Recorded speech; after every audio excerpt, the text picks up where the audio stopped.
سچ بتاؤں، ہر کسی کی زندگی میں ایسے لوگ ضرور ہوتے ہیں جو سامنے تو اپنے بنتے ہیں مگر دل میں کہیں حسد رکھتے ہیں۔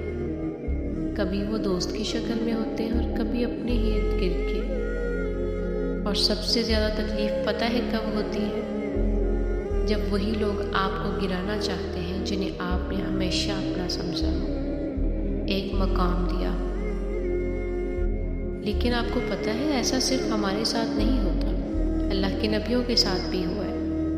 جیسا کہ حضرت یوسف علیہ السلام کو دیکھ لیں، وہ اتنے خوبصورت تھے، اتنے پاک دل تھے، لیکن پھر بھی ان کے اپنے ہی بھائی ان سے حسد کرنے لگے۔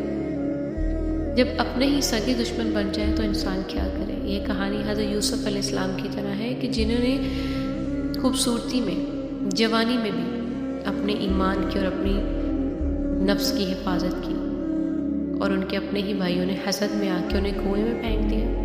وہ غلام بنا دیے گئے، آزمائشوں میں ڈالے گئے، لیکن انہوں نے کبھی اللہ تعالیٰ سے شکوہ نہیں کیا۔ سالوں کے صبر کے بعد وہی یوسف علیہ السلام جنہیں سب گرانا چاہتے تھے، مصر کے خزانوں کے مالک بنے۔ یاد رکھو، اللہ تعالیٰ کبھی صبر کرنے والوں کو رسوا نہیں کرتا، بس وقت لگتا ہے مگر انصاف ضرور ملتا ہے۔